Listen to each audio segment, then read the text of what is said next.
사도행전 27장 13절에서 26절 말씀이야. 조이야, 로마로 가는 배가 드디어 출발했어. 처음에는 남쪽에서 부드러운 바람이 불어와서 선장님과 사람들은 자기들 생각대로 아주 잘 될 줄 알고 기뻐했단다. 그런데 얼나가지 않아서 유라굴로라는 엄청나게 크고 무서운 폭풍이 몰아치기 시작했어. 배가 이리저리 무섭게 흔들리자 사람들은 살기 위해 거룻배를 묶고 배를 줄로 꽁꽁 동여맸어. 폭풍이 너무 심하니까 아깝게 생각하던 비싼 짐들도 다 바다에 던져버리고 나중에는 배를 움직이는 장비들까지 자기들 손으로 다 버려야 했단다. 여러 날 동안 해도 안 보이고 별도 안 보이는 캄캄한 밤이 계속되었어. 조이야, 캄캄한 바다 한가운데에서 배가 부서질 것 같으니 사람들이 얼마나 무서웠을까. 이제 살 수 있다는 희망을 완전히 잃어버리고 사람들은 밥도 먹지 못한 채 덜덜 떨고만 있었단다. 그때 바울 할아버지가 캄캄한 배 한가운데 우뚝 서서 부드럽고 힘찬 목소리로 사람들에게 말했어. 여러분, 제가 이 배를 띄우면 안 된다고 했을 때 제 말을 들었으면 좋았을 텐데요. 하지만 이제 안심하세요. 배는 부서지겠지만 여러분의 생명은 아무도 잃지 않을 겁니다. 바울 할아버지가 어떻게 이렇게 자신 있게 말할 수 있었을까? 바로 어젯밤에 하나님의 천사가 바울 할아버지 곁에 찾아와서 말씀해 주셨기 때문이야. 바울아, 무서워하지 마라. 너는 꼭 로마 황제 앞에 서야 한다. 그리고 하나님께서 너와 함께 배를 탄 사람들의 생명도 다 너에게 맡겨주셨단다. 조이야, 바울 할아버지는 이 폭풍 속에서도 하나님이 자기에게 하신 말씀이 그대로 이루어질 줄을 굳게 믿는다고 멋지게 외쳤어. 진짜 멋진 믿음이지? 와, 캄캄한 바다에서 짐까지 버려야 했다니 사람들이 정말 무서웠겠네요. 네, 정말 상상만 해도 끔찍하죠. 방금 우리가 들은 이 짧은 이야기 속에 엄청난 반전이 숨어 있거든요. 그 이야기 시작 부분 생각해보면요. 출발할 때 풍경이 참 따뜻하고 부드러운 남풍이 막 살랑살랑 불어오고요. 도시 기분 좋게 쫙 부풀어 오르고 선장하고 선원들이 서로 막 웃으면서 야, 우리 계획 완벽하게 맞아떨어졌다 이러면서 환호했겠죠. 솔직히 이 장면 들으면서 약간 저한테 아주 익숙한 모습이 떠올랐어요. 어떤 거요? 그 설명서도 제대로 안 읽고 이케아 가구 조립하기 시작할 때 있잖아요. 아, 뭔지 알 것 같아요. 첫 번째 나사가 엄청 부드럽게 싹 돌아갈 때 속으로 나 천재인가 봐. 이번에 완박해. 이렇게 착각하는 제 모습 말이에요. 그러다가 나중에 보면 핵심 부품 한 3개쯤 안 부비고 맞아요. 완전 절망에 빠지게 되죠. 이 사람들도 딱 그랬던 거예요. 자연이 주는 그 잠깐의 호의를 자신들의 통제력이라고 착각한 거죠. 그 이케아 비유가 이 당시 사람들 심리를 아주 정확하게 짚어주네요. 고대 지중해를 항해하던 이 선원들이 초보가 아니었거든요. 평생 바다에서 보낸 베테랑 전문가들이었겠네요. 그렇죠. 그러니까 바울이라는 그 죄수 신분의 한 남자가 지금 출발하면 위험합니다 이렇게 경고했을 때 콧방귀를 꼈을 거예요. 우리가 날씨를 얼마나 잘 아는데 바람이 이렇게 완벽하게 불어주잖아 하고 생각했던 거군요. 네, 심리학에서는 이걸 확증 편향이라고 부르잖아요. 자신이 믿고 싶은 대로 상황을 해석하는 거요. 그 부드러운 남풍이 오히려 그들의 교만을 부추기는 아주 치명적인 속임수였던 거네요. 맞습니다. 아주 짧은 시간 만에 유라굴로라는 진짜 괴물 같은 폭풍으로 돌변했으니까요. 유라굴로? 그 이름 자체가 벌써 심상치 않는데요. 이게 일반적인 비바람 수준이 아니었다는 건 이야기 속 사람들의 반응만 봐도 바로 알 수 있어요. 네, 엄청나게 절박했죠. 우리 아이들이나 요즘 부모님들을 위해서 이 상황을 조금 더 생생하게 번역해 볼 필요가 있을 것 같아요. 아까 이야기에서 거룻배를 묶고 배를 줄로 꽁꽁 동여맸다고 했잖아요. 네, 꽁꽁 동여맸다고 했죠. 이게 단순히 밧줄을 묶는다는 게 고대 바다 한가운데에서 얼마나 끔찍한 상황인지 상상하기가 쉽지 않거든요. 고대의 상선은 지금처럼 막 강철로 용접된 배가 아니었잖아요. 두꺼운 나무 판자들을 정교하게 끼워 맞추고 그 틈을 막아서 만든 구조물이었거든요. 그러니까 파도가 막 사방에서 집채만하게 때리기 시작하면 그 엄청난 충격 때문에 나무 판자들이 서로 어긋나고 틈이 벌어지게 되는 거예요. 배가 문짝 그대로 산산조각 날 위기인 거죠. 그래서 선원들이 목숨을 걸고 그 거대한 밧줄들을 배 밑바닥으로 통과시켜서 선체를 바깥에서 묶은 거군요. 맞아요. 여행 가방에 짐을 너무 많이 넣어서 지퍼가 막 터질 것 같을 때 밖에서 벨트로 꽉 묶어두는 거 상상해 보시면 됩니다. 와, 짐 터질 것 같은 가방에 벨트 묶는다는 표현이 확 와닿네요. 근데 그 작업을 거센 파도랑 어둠 속에서 해야 했던 거잖아요. 그렇죠. 게다가 그 뒤에 매달고 가던 거룻배, 그러니까 작은 구명보트 같은 배도 큰 문짝거리였을 거예요. 평소에는 그냥 뒤에 끌고 가지만 폭풍 속에서는 그 작은 배에 물이 가득 차버리니까요. 오히려 본선을 바다 밑으로 끌고 들어가는 거대한 닷처럼 작용해버리는 거죠. 그래서 파도에 휩쓸려 가면서 그 무거운 걸 억지로 배 위로 끌어올렸을 거고요. 진짜 얼마나 필사적이었는지 피부로 느껴집니다. 하지만 가장 충격적인 장면은 그 다음이에요. 살기 위해서 자신들의 비싼 짐과 배의 장비마저 모두 바다에 던져버리는 부분이죠. 아, 그 부분. 이건 단순한 묘사가 아니라 사람들의 가치관이 붕괴되는 과정을 보여주는 것 같아요. 맞습니다.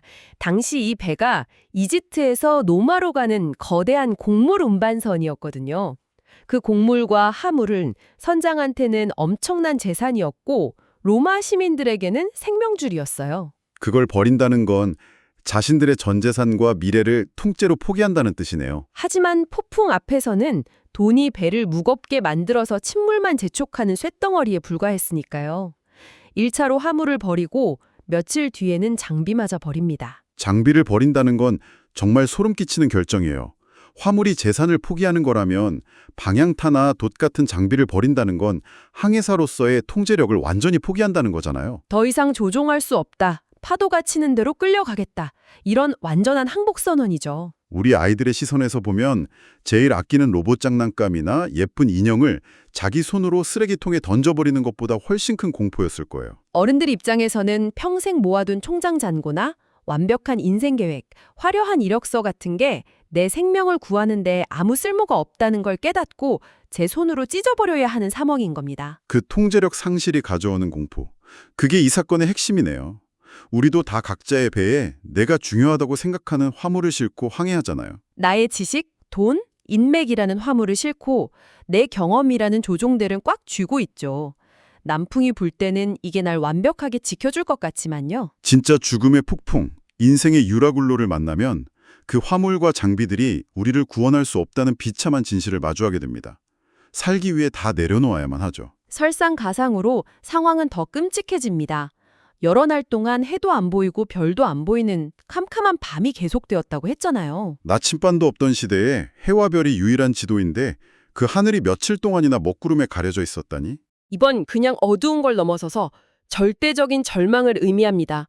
내가 어디 있는지 아무것도 알 수 없는 감각 박탈의 상태요. 사람들이 밥도 못 먹고 덜덜 떨고 있었던 게 배멀미 때문만은 아니었겠네요. 완전히 철저한 심리적 붕괴였죠. 네, 그런데 바로 그 지점, 모든 수단이 끊어지고 철저한 절망만 남은 캄캄한 어둠 속에서 무대가 완전히 전환됩니다. 모두가 바닥에 웅크리고 있을 때 한 사람이 우뚝 일어서죠. 바로 바울이에요. 이게 정말 놀랍고 아이러니한 장면입니다. 며칠 전만 해도 사람들이 그의 말을 비웃었잖아요. 자신들이 자랑하던 그 화려한 경험, 기술 다 쓰레기처럼 버려졌는데 제일 무기력해 보였던 죄수 바울 혼자만 유일하게 두려움 없이 섰네요. 바울이 첫마디로 내 말을 들었으면 좋았을 텐데요. 라고 한 게 거봐, 내 말 안 듣더니 꼴 좋다. 이런 조롱이 절대 아니었을 겁니다. 그렇죠. 지금 패닉에 빠진 사람들에게 자신의 말에 권위를 부여해야 했던 거예요.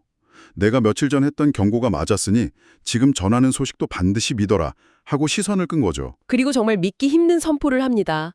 배는 부서지겠지만 여러분의 생명은 아무도 잃지 않을 겁니다. 이건 무슨 인간의 통계나 기상학에서 나온 말이 아니잖아요. 바울을 그 극심한 폭풍 속에서 평안을 유지한 유일한 이유는 하나였습니다.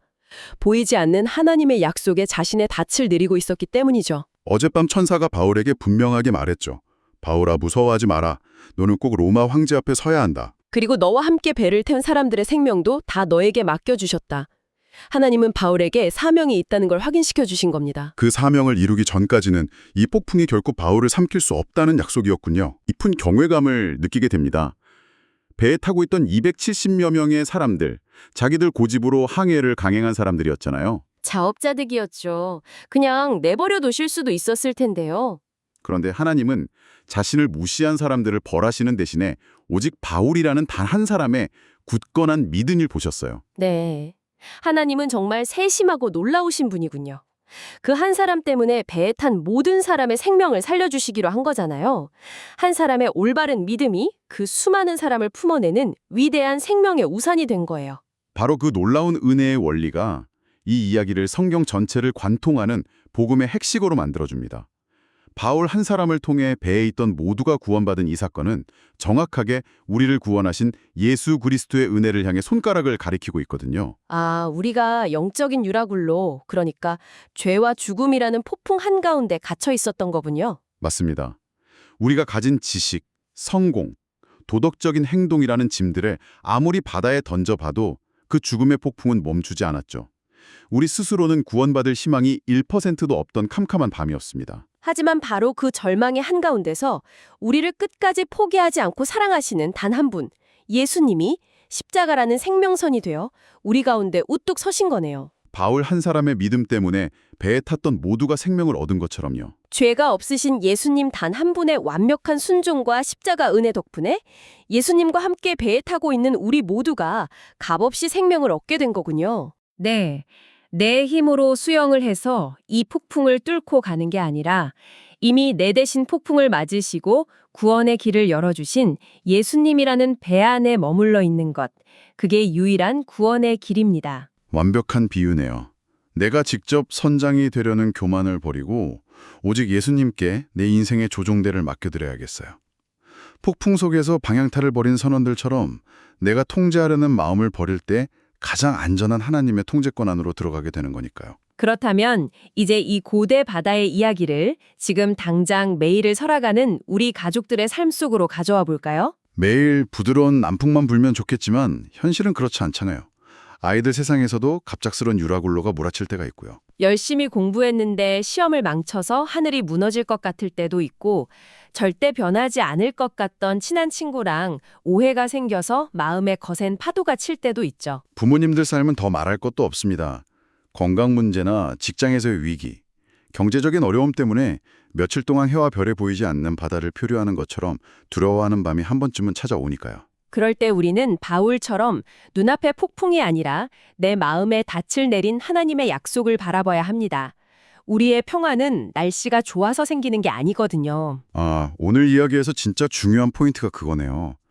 바울이 일어서서 약속을 선포했을 때 곧바로 폭풍이 멈추고 바다가 잔잔해진 게 아니었잖아요. 바람은 여전히 미친 듯이 불었고 배는 부서지고 있었고 여전히 캄캄한 어둠 속이었습니다. 여러분, 방금 이 말씀을 꼭 기억해 보셨으면 좋겠습니다. 정말 깊이 생각할 거리를 던져주거든요. 밖에는 산산조각 날 것 같은 폭풍이 치고 있는데 바울은 흔들리지 않는 평안을 누리고 있었어요. 상황은 조금도 변하지 않았는데 바울 한 사람의 태도와 평안이 그 배 안의 공기를 완전히 바꾼 겁니다. 상황이 해결돼서 갖는 평안이 아니라 상황이 여전히 최악임에도 불구하고 하나님이 함께 하시고 지켜주실 거라는 약속 하나만으로 유지되는 평안. 그게 진짜 위대한 능력이네요. 정확한 통찰입니다. 그리고 더 나아가서 우리는 이 폭풍 속에서 내가 어떤 역할을 할 수 있는지 깨닫게 됩니다. 우리 각자가 속한 학교, 직장, 가정이라는 배 안에서요. 맞아요. 폭풍이 칠 때 함께 우왕좌왕하는 사람이 될 것인가? 바울처럼 약속을 믿고 일어서서 사람들에게 위로와 희망을 선포하는 사람이 될 것인가? 나 한 사람의 굳건한 믿음이 나 혼자만의 것으로 안 끝나는군요. 나 하나가 예수님을 꽉 붙잡을 때 절망하던 내 친구들, 동료들, 우리 가족들에게 구원의 빛을 비춰주고 축복의 통로가 될 수 있는 거네요. 여러분 한 사람 한 사람이 바로 여러분의 가정과 세상을 살리는 작은 바울입니다. 정말 가슴 벅차고 강력한 메시지입니다. 여러분은 오늘 유라굴로라는 절망적인 폭풍 속에서도 빛을 잃지 않은 바울의 굳건한 믿음을 보았고 또 그 한 사람을 통해 모두를 구원하신 하나님의 세심한 은혜를 만났습니다. 그리고 그 모든 구원의 역사가 십자가를 지신 예수님의 사랑과 이어져 있다는 것을 깊이 새겼죠. 자, 그렇다면 이제 이 깊은 탐험을 마무리하면서 이 이야기를 듣고 계신 여러분 가족을 향해 한 가지 질문을 남기려고 합니다. 잠시 눈을 감고 마음속 파도를 가라앉히며 스스로에게 물어보세요. 여러분은 오늘 무엇을 결심했나요? 잠시 우리 아이들이 스스로 깊이 생각할 수 있는 여운을 가져보면 좋겠네요. 네, 폭풍 속에서도 바울처럼 그분의 약속만을 굳게 붙잡기를 기도하며 조엘 할아버지의 기도로 오늘 시간을 마치겠습니다. 폭풍 속에서도 구원이 되시는 하나님. 오늘 무서운 유라굴로 폭풍 속에서 살 희망을 잃어버린 사람들에게 용기를 주는 바울 할아버지의 모습을 보았어요.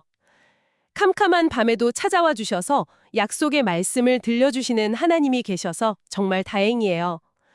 저도 무섭고 캄캄한 일을 만날 때 내 생각이나 힘을 의지하지 않고 하나님의 말씀만 굳게 붙잡게 해주세요. 그리고 저의 작은 믿음을 통해서 슬퍼하는 친구들과 우리 가족에게 예수님의 사랑과 희망을 전해줄 수 있게 도와주세요. 사랑하는 예수님의 이름으로 기도합니다. 아멘. 조이야, 바울 할아버지의 말대로 부서지는 배에서 사람들이 어떻게 섬에 무사히 도착하게 될지 다음 이야기도 할아버지가 재미있게 들려줄게.